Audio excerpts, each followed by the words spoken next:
Kevin Wildes and the best-dressed man on morning television, Brandon Tyrone Marshall. Brandon Guys, great. the bar has now been set for fashion. The bar is up there. You either meet it I'm at my house, so I'll go or change. you come in below. Now, you know what? We actually need you. It's just a thing to say. I don't have dress pants on. That's the only thing. Yeah, Well, that's all now right. you They took only it too see you far. from the No waist dress up, man. Who cares? We got a fantastic show for you today. Start in the NBA. How about a little Thunder hoping to force a Game 7 against Houston? Chris Paul would say after the game he wasn't ready to go home just yet. CP3, 14 of his 28 points came in the fourth quarter when the Thunder needed it most. That along with Russell Westbrook's 7 turnovers, including a couple costly ones late, proved to be the difference in this one. OKC pulling out the win, 104-100. They force a Game 7. That'll be Wednesday night. All right, Nick, let's look back at this game. Did you think this was more about Chris Paul being clutch, or was it more about the Rockets once again wilting under pressure? Well, listen, I want to give all due respect and all credit to the point god, Chris Paul. He's unbelievable. And he has willed the Thunder to this point in the season. This is why he was third in my unofficial official MVP ballot. This is why, despite the fact that he has far more playoff, his teams have been part, I should say, of far more playoff flameouts than playoff upsets or successes. This is one of the greatest players and greatest closers and greatest leaders in league history. So credit to Chris Paul. But the Rockets should be up 6-0 in this series. Their 3 wins, they dominated the Thunder. Game 3, they're up 5 with a minute left.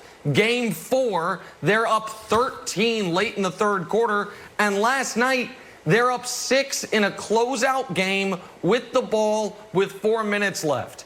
And their offensive possessions from that moment in the final 4 minutes with a chance to advance were this: Harden missed 3, Russ missed layup, Harden turnover, Eric Gordon missed 3, Russ turnover, Russ layup, Russ airball, Harden missed 3, Russ turnover. Good night, good luck. And in the midst of that, Chris Paul is bombing threes and doing Chris Paul things and slapping folks on the butt and being a general pest who's just awesome. And so this is the problem, Brandon. You have a historically great player in James Harden. You have a generational talent in Russell Westbrook. But both of these guys throughout their career, the one bugaboo is playoff decision-making and execution at the very ends of these games. And last night was a perfect storm of bad for this Rockets team. I still think they win the series, Brandon. I picked the Rockets in 7, so I feel fine about that. But they could have won every single game in this series, and all the close ones have gone the Thunder's way.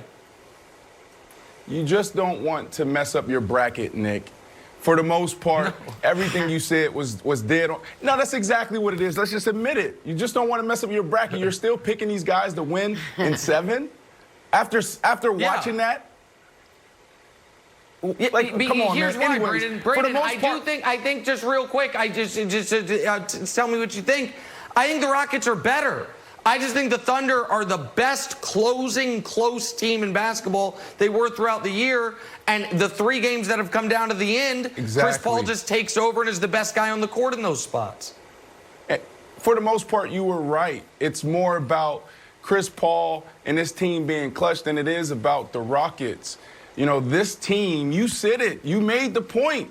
This team all year has been clutch. They've been the best out of everyone in the NBA in clutch moments. What are clutch moments? Under 5 minutes, within 5 points. They are 30 and 15 in these moments.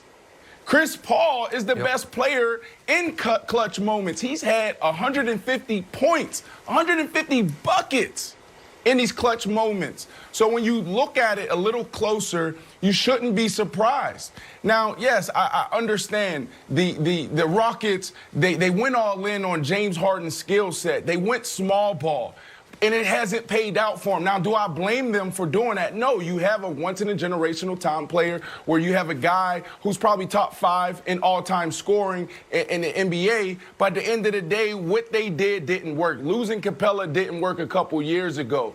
But when you look at the Thunder, this is what the Thunder has done all year long. So can they win it in Game 7 as far as the Rockets? Yes. But do they have what it takes to win a championship? Absolutely not, Wilds. All right. So I don't want to spin it too far forward, but tomorrow night at 9 o'clock might be the beginning of the end of the Rockets franchise as you know it. Because, look, Chris Paul is going to come out of this way. Either if he wins, it's going to be great. He took the Thunder further than anyone thought. In the bubble, he's provided unparalleled leadership that we've never seen in sports, so he's doing it on and off the court. But if Chris Paul wins, this is bad for everybody, Nick. Harden's legacy takes a huge hit. Westbrook's legacy takes a hit, and granted, I give Westbrook a little bit of the pass. He's on a minutes restriction. He's still hurt. D'Antoni's already talking about the Pacers. He's not talking about. We're already hearing about D'Antoni going to the Pacers. The front office, we heard some rumblings from the owner earlier in this year. That's going to change. Analytics will change. Yep. And you know what? Chris Paul knows it. Chris Paul, he's a very conventional player. He knows how everything's done, but this is not how you line up for free throws at the end of the game. Usually box out. You remember it from high school. That is not how you do it. That's not how you do it. You don't just stare at your opponent straight in the face. After the game, by the way, that's not just an opponent. It's non-traditional. Non-traditional. That's right. After the game, Wright was asked about it, and he said, I don't know.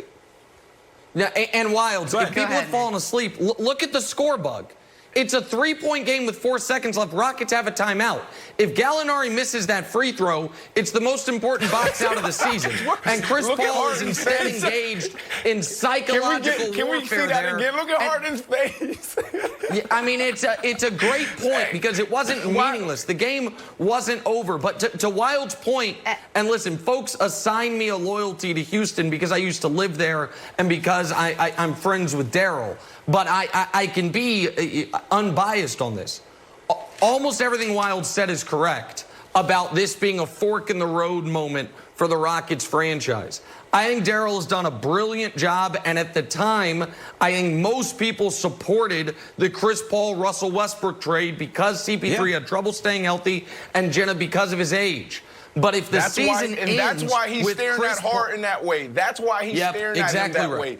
This is personal. 100%. This is personal. They didn't lose that game because they went small ball, though. We know that. We'll discuss more of that coming up. Let's stay in the bubble, though. Heat Bucks game 1, and this was the Jimmy Butler show. Career playoff high, 40 points for Jimmy Butler.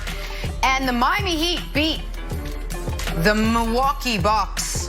They were just excellent on defense for the final 3 quarters. Giannis with only 18. He taking 1-0 series lead now. Here is the star of last night's game, Jimmy Butler, afterwards. I mean, say what you will, but I told my teammates I probably wasn't going to pass the ball. I made a couple shots, and they said, you know, that's fine with me.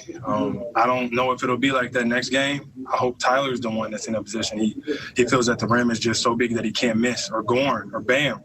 I'm telling you, we got a lot of guys. We got a lot of guys, and guys are so comfortable, so confident. We're okay. Did you ask Bud to take Jimmy late? To guard him? Yeah. No, I didn't. Why would you ask that?